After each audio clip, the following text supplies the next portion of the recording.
TV에 대한 시청자 여러분 안녕하십니까? 반민족 친일종편 TV조선과 채널A를 저격하는 방송 TV 대안의 조동아리 함부로 놀리지 마라 특별 방송을 시작하겠습니다. 오늘은 밀양에 왔습니다. 밀양의 3.13 만세운동 97주기를 맞이하여 이곳 밀양에서 기념식이 진행되었습니다. 오늘은 특별한 또 두 분을 모셨습니다. 밀양의 독립운동연구소 사무국장으로 계신 최필숙 선생님을 모셨습니다. 네, 안녕하세요. 그리고 또 한 분 모셨습니다. 반제 신채호 선생 기념사업회 사무처장 겸 조선의열단 기념사업회 사무처장 이건흥 선생님을 모셨습니다. 안녕하십니까?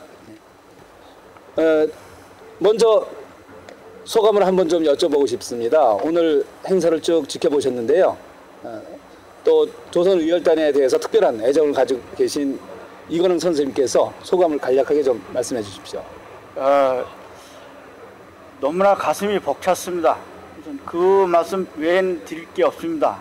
그리고 우리 밀양 시민 전체 또 학생들 자라나는 사람들이 이 조선의열단장이신 김원봉 선생과 그 외에 수많은 조선의열단 출신들이 윤세주 선생 등 이하 여기 애국지사들이 이 조국의 독립을 위해 중국으로 망명하셔갖고 그 흘리셨던 고결한 그 민족 혼에 대해서 그 애국 정신에 대해서 깊이 기리는 모습을 보고 너무나 감동을 했고 그 남녀노소 불문하고 97년 전에 그 만세운동이 일어났던 그것을 다시 재현하면 특별히 조례까지 만들었다고 합니다.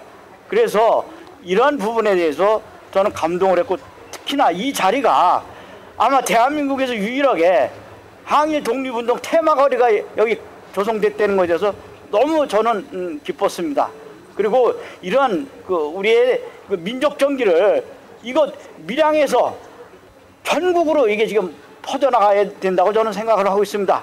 그래서 지금 특히나 김원봉 선생이라든가 윤세주 선생님에 대한 그런 그 얼에 대해서 다시 한번 되새기는 그런 자세를 갖춰야 되겠다고 생각을 합니다. 그리고 모든 분들이 다 밀양 분들이 너무나 긍지와 자부심을 갖고 있습니다. 그 아무랬던 일지치하에서 우리 조상님들이 그렇게 큰 업적을 남긴 이 부분에 대해서 저는 또 한번 놀란 게 뭐냐면은 여기에 그 조선의 그 대실학자이신 김종직 선생의 그 생가가 여기 밀양에 있는 것도 처음 알았습니다. 김종직 선생의 그런 그 우리 조선의 선비 정신은 사대부 정신은 조광조로 이어지고 그 조광조 이하 모든 그 선비들의 그 혼이 있었기 때문에 과연 밀양이 제대로 된 그 민족혼이 피어나지 않았나.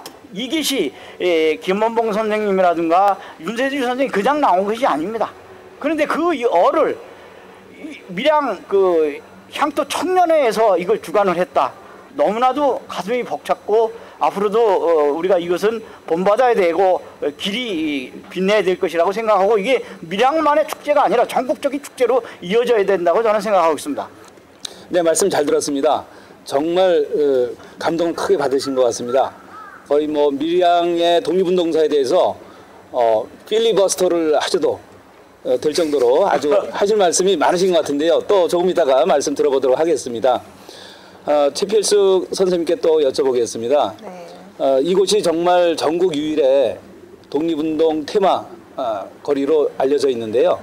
이 거리가 조성된 이제 그동안의 경위를 좀 말씀해 주시면 고맙겠습니다.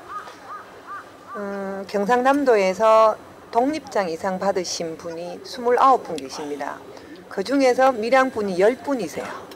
경상남도 전체의 3분의 1 이상이 이쪽에서 밀양분이신데 저희들 영남로라고 너무나 잘 알려진 그 영남로에서 여기까지 걸어서 한 5분 거리인데 이 5분 거리 안에 독립투사분이 국가로부터 서훈을 인정받으신 분이 23분, 지금 뒤쪽에 있는 약산 김원봉 장군 그리고 그 스승이었던 을강 전홍표 선생님까지 합치면 5분 거리 안에 25분이나 이곳에 계십니다. 특히 요 약산생 주위에 여기에 독립장을 받으신 분이 5분이 이곳에서 탄생을 하신 곳입니다. 지금 네, 바로 그렇군요. 앞에 보이는 곳도 이장수 선생님이 태어나신 곳인데 이 25분이나 되시는 이분들이 태어난 이 거리를 밀양시장님 이하 시에서 이제 의지를 갖고 전국에 알릴 수 있는 어열 거리를 만들어 보자. 그래서 어열 테마 거리를 만들었습니다. 근데 사실은 아직은 부족한 점이 너무 많습니다. 왜냐하면 약산 장군이 서운을 받지도 못했고 국가로부터 인정받지 못했기 때문에 제대로 조성은 안 됐지만 이걸 시발점으로 해서 이 거리는 앞으로 대한민국에서 하나밖에 없는 어열 거리로 바뀔 수 있을 겁니다. 왜냐하면 하얼빈에 있었던 안중근 의사의 이토 히로부미 저격 사건부터 시작해서 윤봉길 의거까지 상해에서 있었던 홍커 의거까지를 이곳에 오면 다 볼 수 있는 어열단의 어열투쟁뿐만 아니라 어열단이 아니었지만 어열투쟁을 했던 모든 분들을 기리는 장소로 이곳을 만들어 가려고 하는 계획을 세우고 있고요. 그래서 아마 전국에서 하나밖에 없는 어열 테마 거리가 되지 않을까라고 생각을 하고 있습니다. 네, 정말 역사적인 그런 공간이 될 것 같습니다. 그런 그 테마 거리가 될 것 같습니다. 저는 사실 이제 이곳에 3번째 방문을 했습니다. 그래서 저도 너무 감동을 그동안 많이 받았고, 그리고 주위에 이제 뜻깊은 뜻이 맞는 그런 여러분들과 모여서 이제 전국의 의열단을 우리가 다시 이제 재건해보자 하고 이렇게 일을 추진하고 있습니다. 그래서 저희 TV 대한 방송은 바로 이제 의열단 방송이다 이렇게 모토를 내세우면서 정말 이름에 부끄럽지 않은 그런 방송이 되려고 노력하고 있습니다. 오늘 또 3.13 만세운동이 97주기를 맞이했죠. 그래서 이 밀양의 만세운동의 그 시작 과정 또 그 어떻게 이제 전개되어 갔는지 간략하게 좀 또 설명을 해주시면 고맙겠습니다. 네, 밀양의 만세운동은 요 앞에 있는 요 생가터가 바로 석정 윤세주 선생의 생가터입니다. 이곳에서 태어나신 윤세주 선생님이 1900년생이에요. 1900년생이기 때문에 19살이죠. 우리나라에 20살 되었을 때에 아버지이신 윤희규 선생님께서 고종의 시종을 하셨기 때문에 고종이 성하셨다는 소식을 듣고 이제 자식을 보내는 거죠. 가서 장례를 보고 오라 했는데 그곳에 갔을 때 때마침 파고도 공원에서 만세운동 있는 걸 보고 윤세주 열사가 독립선언서를 가지고 내려옵니다.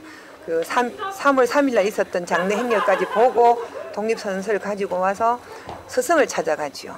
그래서 을강 전홍표 선생님 요 맨 끝 해자 끝에 살고 계신데 그 집에 가서 제자들이 선생님 서울에서 이런 만세운동이 있었는데 우리도 했으면 좋겠다 이렇게 해서 스승이 지시를 하고 이제 젊은 학생들이 이걸 준비를 하게 됐는데요. 3월 13일이 왜 3월 13일 했는가 하면 밀양은 2일과 7일이 장날입니다. 그날이 2월 12일 음력으로 12일이기 때문에 장날을 기해서 만세운동을 하기로 하고 이 면사무소에 있는 등사기를 훔쳐서 산에 올라가서 밀양여고 뒤산 아복산에 올라가서 이제 이 이불로 빛을 가리고 등사를 해서 윤세주 선생 집과 그리고 시장통에 있는 김병환 선생님의 쌀 가게에다가 그걸 맡겨두고 만세를 이제 장날하게 되죠.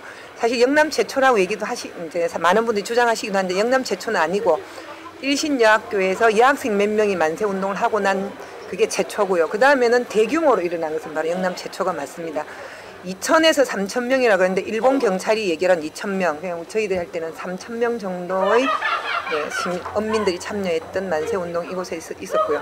그 다음 날 시장 안에 있는 공립보통학교 학생들이 3월 14일 날 일으켰고 3월 15일 날은 밀양에서 존경받는 안희원이라고 하신 분이 장례일인데 그 자체도 만세운동으로 변해버렸고요. 그리고 유림들의 만세운동, 그리고 가장 큰 규모의 만세운동이 단장면 표충사 스님들이 주동을 했던 퇴룡에 있는 용해장터에서 만세운동이 있었는데 그때는 5,000명의 농민들이 참가했습니다. 근데 그 농민들이 나올 때는 손에 무기가 들려 있는 거죠. 왜냐하면 일제의 수탈이 너무나 심했기 때문에 거기 항의하기 위해서 농민들이 손에 무기를 들고 파출소를 부수고 그때 있었던 헌병보조원을 밟아버리는 그런 일까지 있었고요. 그리고 부곡면사무소, 청도면사무소 등 해서 총 8번의 만세운동이 있었습니다. 보통 지역에서는 한 번의 만세운동을 끝나는데 밀양은 3월 13일부터 4월 10일까지 8차례의 만세운동이 일어난 곳이기도 합니다. 네, 말씀 잘 들었습니다. 그런데 이제 만세운동이 이렇게 이제 8차례나 진행이 되면서 또 그 흐름이 계속 또 이어졌으리라고 봅니다. 예. 또 의열단 창단이라든가 그 투쟁도 이제 그 흐름을 이어가지 않았나 싶은데요.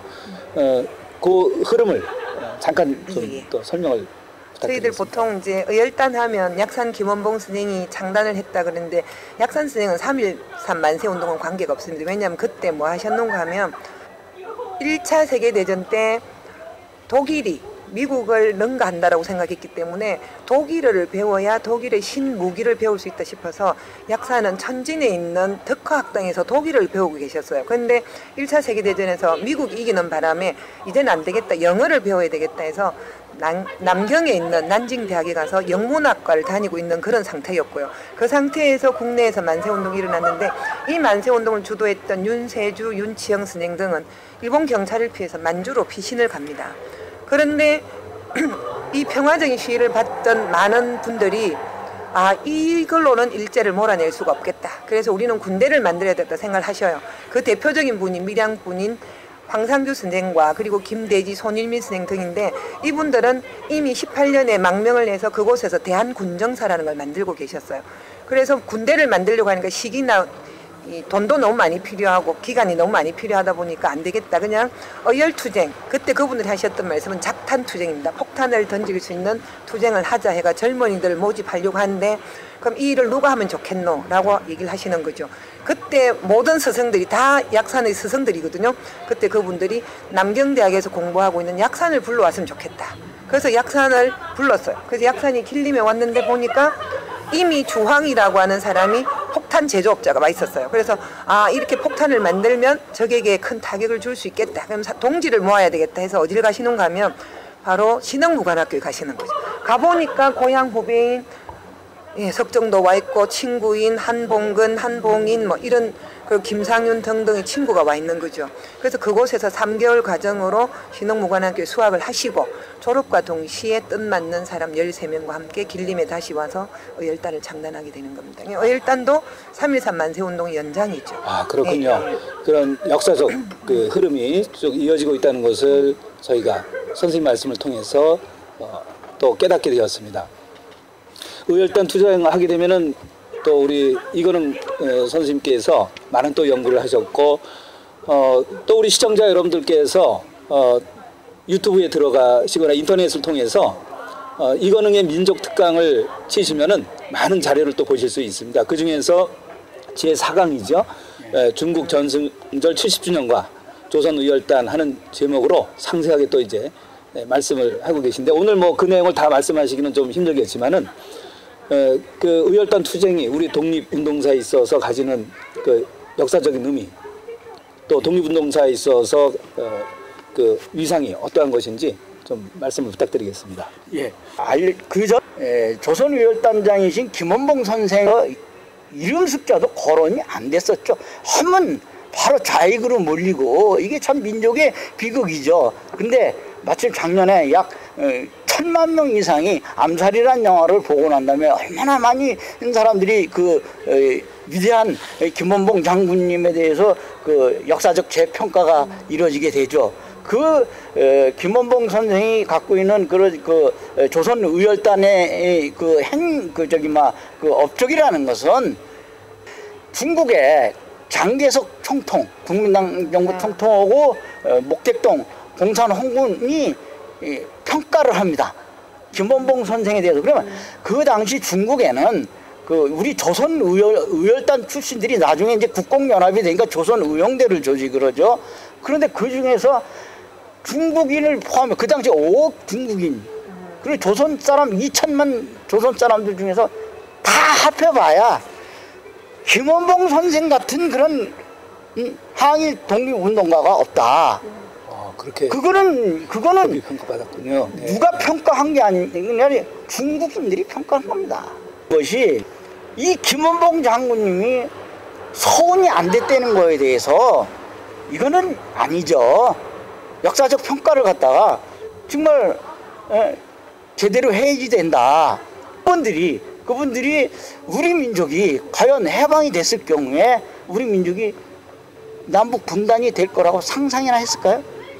오로지 그분들은 공산당이 됐든 민족주의가 됐든 조국의 독립을 쟁취하는 게 목적이었기 때문에 그런 이데올리고 관계없이 왜 중국을 일으켜서 그 힘으로다가 조선반도에서 일본군을 몰아내자는 그런 취지였기 때문에 그래서 그 유명한 태항산 전투에서 마전 전투에서 중국의 그 지도자급 되는 팔로곤 지도자급 되는 분들이 다 평양에 진가라든가 조금 이따가 다시 한번 좀 말씀해 주십시오. 그 태항산 전투는 정말 저도 굉장히 감동을 받은 이런 우리 독립투쟁사에서 이런 그 전투도 있었구나 하는 그런 그 감동을 받았는데요.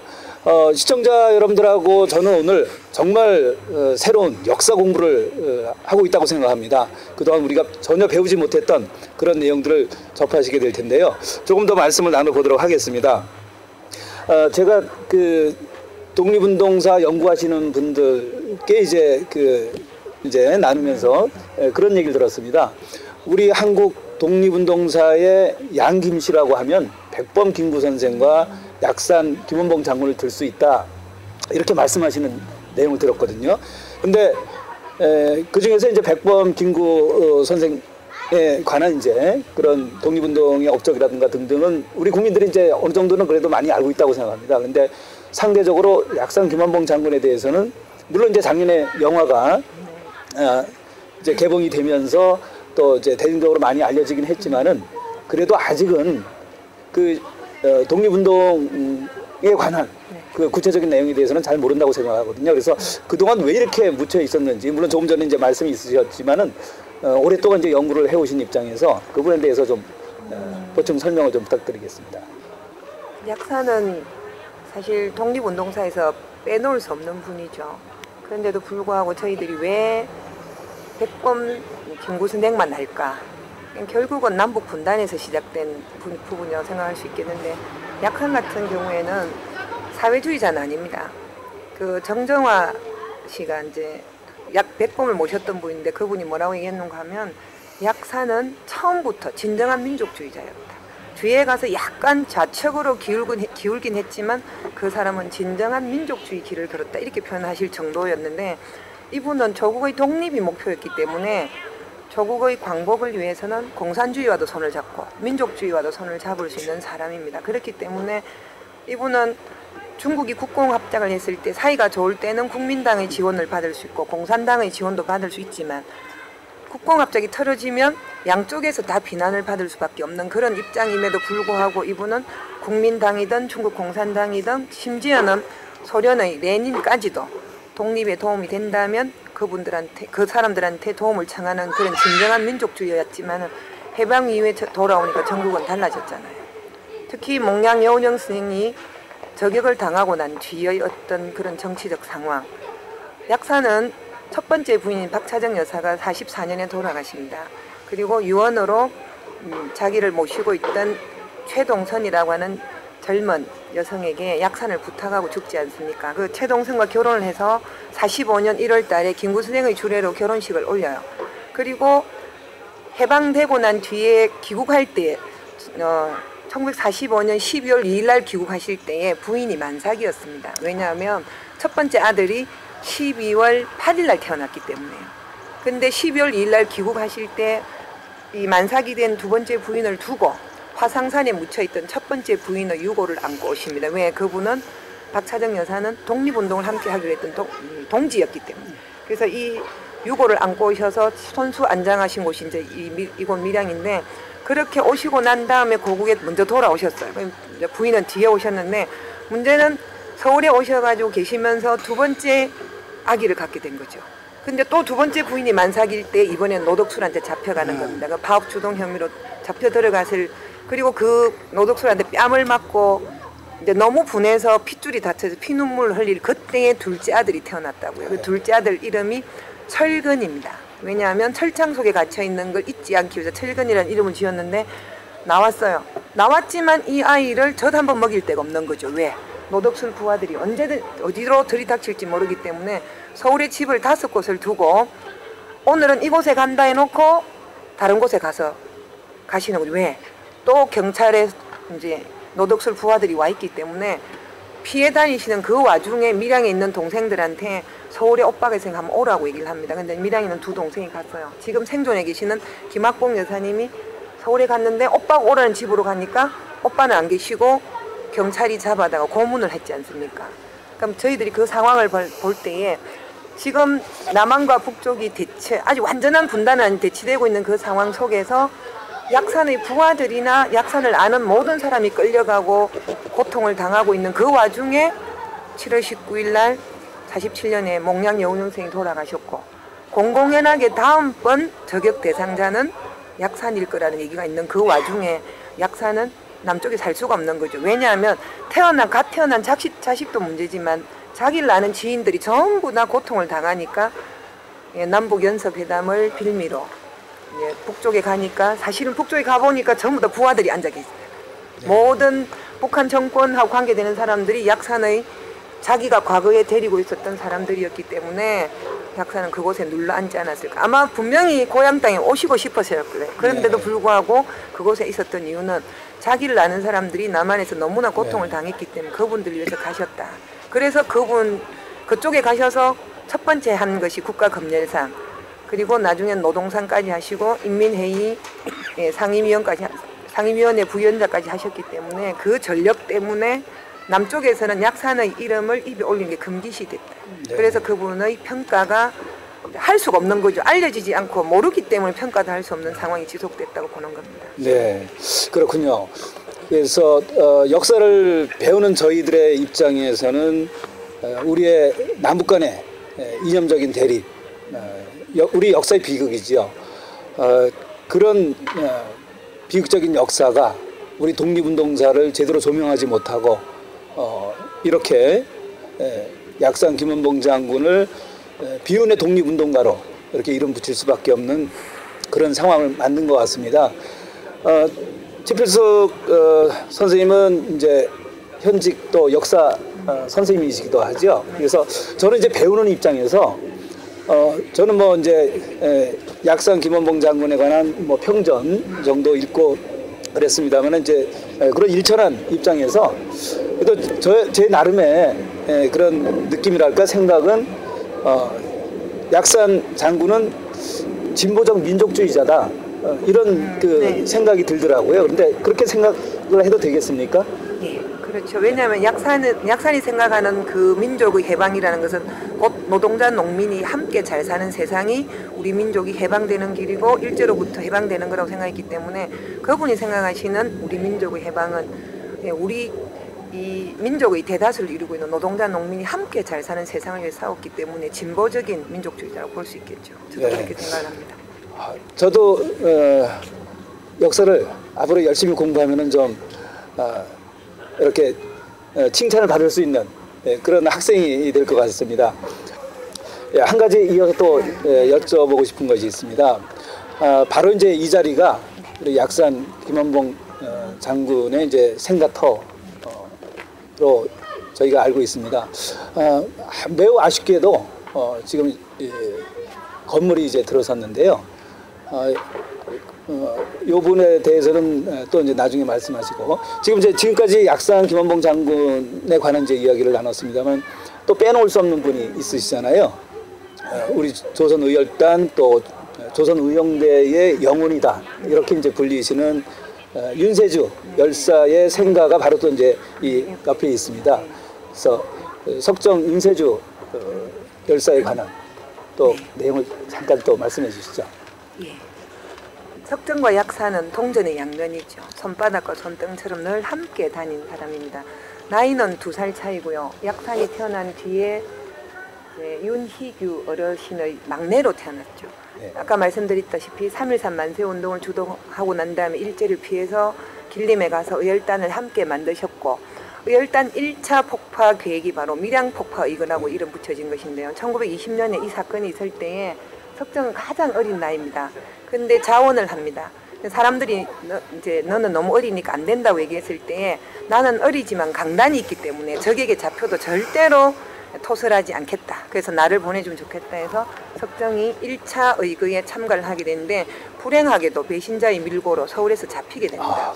그리고 서대문 형무소에서 5년 6개월의 형을 받게 되는데 3.13 만세운동에서 받았던 골석 재판에서 받았던 1년 6월이 합쳐져서 7년 동안 감옥에 계셔요. 7년씩. 네, 그래서 1927년에 추록을 하셔 보니까 27년 나왔을 때는 전국이 바로 신간회가 만들어져 있는 상태지 않습니까? 그래서 감옥에 추록하신 다음에 밀양에서 신간회 밀양지회를 만드는데 아주 큰 일을 하시고, 그리고 오늘도 우리 3.13 만세운동을 주동했던 게 향토 청년회인데 그 청년회 활동을 주로 하셨는데 청년회 연령이 계속 낮아져요. 그래서 29세에서 27세로 낮아지는데 27세 이렇게 내려오면 석정이 거기에 들어갈 수 없다 보니까 청년회에서 내부 회칙을 바꿉니다. 그래서 석정 선생을 모시기 위해서 자기들은 연령을 29세로 그대로 두면서 석정을 모시려고 할 정도의 그런 인물이셨죠. 근데 저도 깜짝 놀랐는데 7년 동안 감옥에 계실 때 일본에서 발간되는 모든 잡지를 대학 수준의 모든 것을 다 7년간 구독을 하셨대요. 대단하셨네요. 집안에서 이제 그걸 구독을 해줬는데 거기서 이미 대학생 수준을 넘어서는 지식을 다 쌓아오신 거죠. 그리고 활동을 하시다가 이곳에서 결국은 만세 운동을 한다든지 작은 운동을 해서는 안 된다는 걸 깨달으시고 32년 여름에 이제 이곳에서 갓 태어난 3살밖에 안 된 아이를 두고 다시 약산을 찾아 상해를 통해서 남경에 가서 만나게 됩니다. 그리고 조선혁명정치군사간부학교 1기생으로 입학을 하게 되죠. 이미 갖춘 지식이 너무 많기 때문에 약산이 교관이 돼달라는 걸 또 뿌리치고 시인 이육사와 함께 1기생으로 공부를 하시고 그 다음 2기, 3기 때는 교관을 하시거든요. 그리고 35년에 독립운동하는 모든 단체를 모아서 만든 제일 큰 단체가 조선민족혁명당인데 그걸 만드실 때에 산파 역할을 하신 거죠. 그래서 민족혁명당의 영혼이라는 그런 이제 그렇게 불리게 되시는데 그 역할을 하셔서 가장 큰 규모의 단체도 만드셨고 37년에 중일전쟁 이후에 조선의용대를 만드셨고 그리고 그 의용대가 국민당을 따라서 일본과 직접 전투를 하지 않다 보니까 이제 40년에 조선의용대의 북상을 결정하는 회의를 주도하시고 41년에 북상을 하실 때에 정치위원이 되는 겁니다. 박효삼이라고 하는 분이 지대장을 하시고 정치위원이 돼서 태양산으로 올라가셨다가 그곳에서 태양산 전투에서 돌아가시게 되는 거죠. 쉽게 얘기하면 약산이 석정을 보낸 것은 마지막에 일본이 패망을 했을 때에 임시정부에 있는 이곳과 그리고 팔로군이 있는 중국 연안 지방의 우리 독립군들이 힘을 합쳐서 하나로 뭉쳐서 연합군으로부터 독립을 승인받기 위해서 자기의 가장 사랑하는 오른팔 석정을 올려보낸 것이죠. 그런데 석정이 중간에 돌아가시는 바람에 그 연결고리가 끊어졌지만 석정이 돌아가시고 난 다음에 약상이 1년 뒤에 석정동지 약사라고 하는 글을 발표를 하십니다. 정말 피눈물로 쓴 글을 우리가 알 수가 있거든요. 두 분은 뗄래야 뗄 수 없는 동지이자 친구이고. 그렇죠. 네, 그렇군요. 또 제가 공부하는 학생 입장에서 석정 윤세주 열사의 전기를 제가 읽으면서 또 인상적이고 또 감명 깊었던 것은 그렇게 뛰어난 능력이 있었음에도 불구하고 대단히 겸손하고 우리가 흔히 말하는 그 품성면에서 대단히 또 탁월한 그런 모습을 보이시지 않았나 하는 또 그런 생각이 들었습니다. 자, 한 가지 좀 여쭤보고 싶은 게 있습니다. 저희가 지금 우리 이제 독립운동사 속에서 약산 김원봉 장군 또 석정 윤세주 열사께서 어떤 운동을 해오셨는지 그 의미가 무엇인지를 지금 간략하게나마 짚어보고 있는데요. 요즘 우리 이제 전국의 흐름을 보게 되면은 역사 교과서를 국정화하겠다고 지금 정부가 저렇게 나서고 있지 않습니까? 또 일본군 위안부 문제를 일본과 또 굴욕적으로 협상했다는 비판을 받고 있습니다. 이런 상황에서 좀 어떤 또 소감을 가지고 계시고 우리의 역사 교육이 어떻게 진행되어야 하는지 정부 쪽에서는 제대로 역사 교육을 시켜야 된다라고 이제 말하고 있지만은 거꾸로 가고 있는 게 아니냐 이런 생각을 가질 수밖에 없는데요. 그 부분에 대해서 좀 한 번씩 이렇게 좀 한 번씩 말씀을 좀 부탁드리겠습니다. 예, 지금 이제 최필숙 선생님께서 아까 쭉 말씀 내용 중에 김원봉 장군님이라다 윤세주 그 외에 여기서 좀 독립장 이상 서원을 받으신 분이 한 10분이 있다고 그렇게 말씀을 하셨는데 저는 순간적으로 그 일본을 지금 떠올리고 싶습니다. 비슷한 점이 너무 많아가지고요. 무슨 어떤 면에서 일본 얘기를 하냐면은 그 일본에 그 메이지 유신의 그 번이거든요. 그 행정구역이 그 조슈번. 지금 이제 메이지 유신 이후로는 지금 야마구치현입니다. 흔히 우리가 잘 아는 그 시모노세키 항. 그 더 이제 압축해서 들어간 데면은 거기가 지금 아베 총리의 아베는 그 1954년 동경에서 태어났지만 그 뿌리는 조슈번입니다. 야마구치현. 근데 그 야마구치현을 내가 여기다 밀양에다가 이게 같이 빗대는 이유는 뭐냐면은 그 조슈번이 야마구치현이 그 한 줌도 안 되는 조그만 곳에서 조선 침략의 핵심 인물들이 거기 다 나왔단 말입니다. 일본의 그 일본 근대화의 아버지라고 불리는 요시다 쇼인 그 사무라이입니다. 천민 사무라이 집안에서 태어났는데 그 자가 조시본 야마구치현 하기시라는 동네에서 태어났는데 거기를 반경으로 해서 이토 히로부미, 야마가타 아리토모, 가츠라 다로 지금 그 아베 총리의 고조 할아버지 되는 지금 야스쿠니 신사에 지금 합사가 되어 있는 오시마 요시마사 그 사람은 청일전쟁 당시에 일본이 청일전쟁을 승리를 이끄는데 가장 결정적인 역할을 했고 내가 왜 일본 역사를 알라고 그러는 게 아니라 그거 마저 마무리 짓게 그 오시마 요시마사는 경복궁을 점령을 합니다. 우리 조선의 병창기지를 만들려고 그래갖고 흔히 얘기는 아산만 전투 그때 당시 그 7,000명의 혼성 여단장으로서 오시마 요시마사가 그 이제 아베 총리의 그 고조 할아버지 되시는 분이 아산만 전투하고 평양 전투를 승리를 하고 일본의 전쟁 영웅입니다.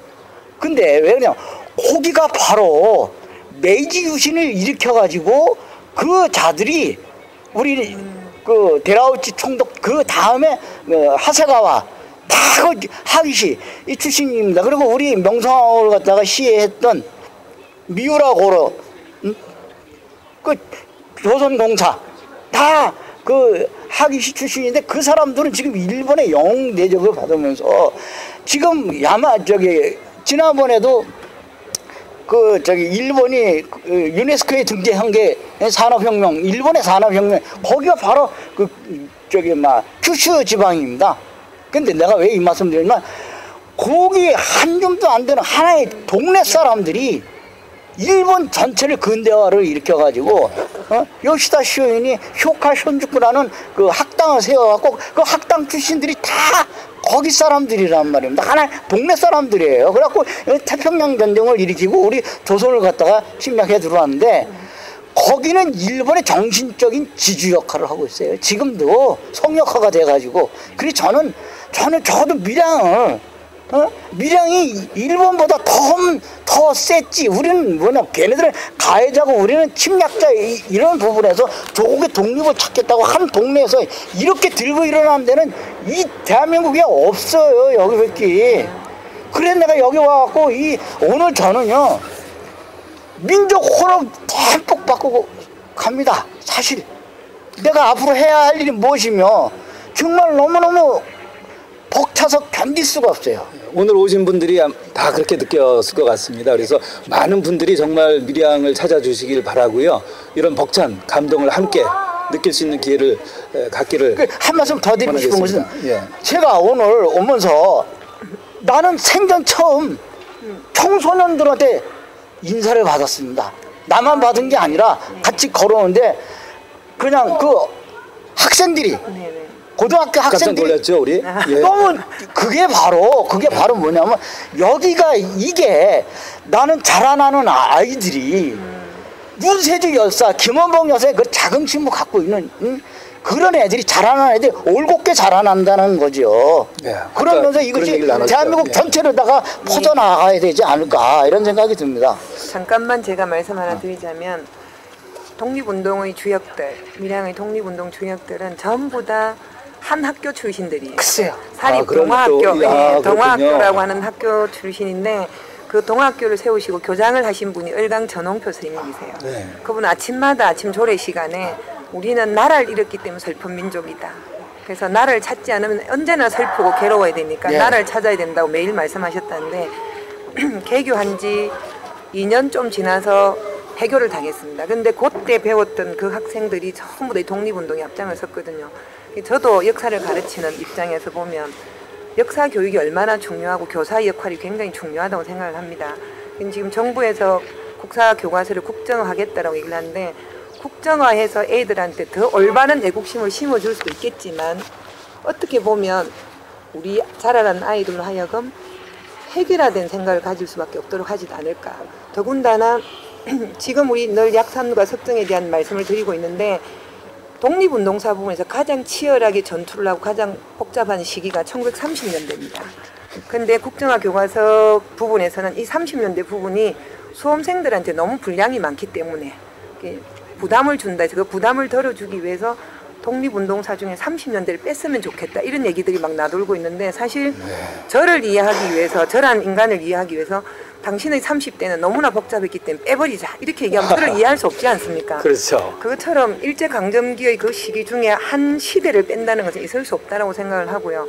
역사를 배우는 부분이 과거의 역사적 이제 경험에서 저희들이 현재의 문제를 이해하고 그리고 이 문제점을 발견을 하고 해결할 수 있는 해결책을 찾아서 보다 나은 미래로 가는 거라고 생각을 하는데 모든 국민들이 획일화된 생각을 한다. 어떤 사건을 보는데 혹은 어떤 역사적인 사실을 보는데 하나의 생각으로 하나의 시각으로 본다. 이건 있을 수 없다고 생각을 하거든요. 지금 인문학의 부재 뭐 이런 얘기들이 많은데 지금 저희들이 하고 있는 부분들을 보면 우리 학생들은 저도 교사지만 아이들한테 왜 그랬을까? 혹은 너는 어떻게 생각하니? 아이들의 생각을 물어볼 기회가 없다고요. 왜? 아이들은 이미 주어진 교과서 내용만 외우고 그걸 가지고 시험을 치는 그런 공부는 하고 있는데 역사마저도 하나의 사건에 대해서 한 가지 생각만을 심어준다는 것은 저는 대단히 위험하고 우리나라의 어떤 창조 한국이라고 하는 부분에서는 정말로 이거는 그 표와 전혀 맞지 않은 반대 길로 가지 않을까. 왜냐하면 아이들이 창의적인 생각을 하고 많은 사건들을 통해서 이 생각도 할 수 있고 저 생각도 할 수 있는 이 상황에서 아이들한테 진정하게 나라를 위해서 뭘 할 수 있는 창조적인 인간을 만들려면 역사 부분에서도 다양한 시각으로 볼 수 있어야 된다고 생각을 합니다. 가장 대표적인 예가 5.18이지 않습니까? 5.18이 가해자 입장과 피해자 입장은 확연히 다르기 때문에 역사 쓰는 용어도 다른데 하나의 획일화된 용어를 쓰게 만든다. 획일화된 생각을 하게 한다는 것은 저는 대단히 위험한 일이라고 생각을 합니다. 네. 교육 현장에 계시는 만큼 정말 우리 피부에 와닿는 그런 말씀을 해주시는 것 같습니다. 저도 역사 교육을 제대로 받았다는 생각이 들지 않고요. 그러다 보니까 제대로 배우지 못했다. 그리고 이제 와서는 너무 부끄럽다. 이런 생각을 할 수밖에 없습니다. 부디 우리 역사 교육이 제대로 정립이 되고 또 그렇게 이제 우리 학생들이 배울 수 있기를 간절히 기대를 합니다. 지금 여러분들께서 이제 듣고 계시다시피 정말 새로운 내용들을 많이 접하게 되실 겁니다. 정말 생생한 역사 교육의 현장이라고 말할 수 있겠죠. 뭐 몇 시간 아니 뭐 몇 날 며칠이라도 두 분 선생님 통해서 우리가 많은 것을 이야기 듣고 또 배울 수 있을 텐데 오늘 좀 시간이 제약되어 있어서 너무 아쉽습니다. 그래도 한 가지는 좀 꼭 여쭤봐야 되겠습니다. 저는 그동안 이제 시민운동을 한 15년 정도 이제 꾸준히 좀 언론운동 쪽에 관심을 가지고 해왔습니다. 그러면서 최근에 바로 우리 이제 독립운동사를 접하게 되고요. 또 조선의열단, 약산 김원봉 장군 등등에 관한 책을 한두 권 접하다 보니까 이거 책을 보고 이렇게 보고 그냥 지나갈 문제가 아니구나. 그런 생각이 너무 강하게 밀려왔습니다. 그래서 주위에 몇몇 뜻이 맞는 분들하고 지금의 우리 상황이 의열단이 다시 좀 일어나야 되는 그런 상황이 아니냐. 물론 옛날같이 뭐 총을 쏘고 이제 폭탄을 던질 수는 없겠지만은 정의를 정말 맹렬히 추구한다는 그 정신만큼은 우리가 본받아야 되지 않겠느냐 하는 생각을 가지고 조선의열단을 우리가 다시 좀 만들어서 지금 이 시대에 필요한 일을 해보자 이렇게 시작을 했습니다. 그래서 작년에 저희가 이제 광화문에서 대한민국 전승절 제정을 촉구하는 집회를 가졌습니다. 우리의 이 자랑스러운 독립운동의 역사, 또 우리 수많은 독립열사들의 그 투쟁을 승리의 역사로 우리는 당당히 우리 후손들이 인정을 하고 또 배워야 한다, 기념을 해야 된다. 그런 뜻에서 이제 전승절 제정을 촉구하는 그런 집회를 가졌고요. 또 하나는 약산 김원봉 장군께서 조금 전에 이제 말씀하셨지만은 독립운동 서원을 받지 못한 것은 이 개인의 문제가 아니고 우리 독립운동사 또 우리 역사의 문제다. 우리가 안고 있는 문제고 반드시 극복되어야 할 문제다. 그래서 그 두 가지 운동을 우선 사업으로 삼고 해나가자고 지금 뜻을 모으고 있는데요. 이런 운동에 대해서 어떻게 이제 생각하시고 또 조언해 주실 부분이 있다면 어떤 것인지 솔직하게 좀 말씀을 해 주시면 큰 도움이 될 것 같습니다. 먼저 좀 말씀을 해 주시겠습니까? 지금 우리가 김원봉 장군님의 그 조직하셨던 그때는 이제 아무런 조국이 일제 나라를 빼앗겼을 때 조국을 다시 되찾기 위해서 조선의열단을 갖다가 조직을 하셨듯이 지금 우리가 조선의열단을 갖다 조직하는 데는 그 의미는 저는 이렇게 생각합니다. 그 우리 조상님들이 그 처절하게 싸웠던 애국정신을 제대로 교육시키고 가르치는 것이 우리가 제2의 조선의열단 활동이라고 저는 생각을 합니다. 아무튼 거창한 것이 아니라 우리가 갖고 있는 것 자체만이라도 우리 민족이 얼마나 위대한 민족이고 얼마나 훌륭하신 민족인지에 대해서 제대로 알려주자. 자부심을 갖고 싶은 거죠. 하나 예를 들어서 말씀드리겠습니다. 우리 민족은 저도 그 일제에 식민지 지배를 당해가지고 그 강대국에 의해서 산업혁명 이후 그 모든 건 아니죠. 크게 7개 나라가 근대화되면서 영국, 프랑스, 독일, 미국, 러시아가 나중에 그 다음에 맨 끝에 주자가 바로 일본 아니겠습니까? 그때 우리는 그 길 못 따라가고 제국주의 시대, 식민지 시대가 전개가 되는데 그 과정에서 우리 민족이 어떻게 저항했는지 이거를 이 시간에 나는 꼭 알리고 싶습니다. 예를 들어서 우리가 똑같이 일제에게 식민지 지배를 당했는데 자 보시죠. 인도는 영국에 식민지 지배를 당하면서 인도의 그 평화주의자 하면 마하트마 간디를 떠올리지 않겠습니까? 근데 간디가 하는 일은 영국 총독하고 단판 짓고 비폭력 평화운동을 전개했다? 좋다 이거. 그러면 베트남의 독립운동가의 아버지 호치명이 어땠습니까? 프랑스 정부에서 자치주를 인정하지 않는 정도의 수준이었었어요. 그리고 미국의 식민지 지배를 당했던 필리핀은 어땠습니까? 우리 민족까지 항일 독립운동 제대로 한번 해보지도 못하고 해방을 맞습니다.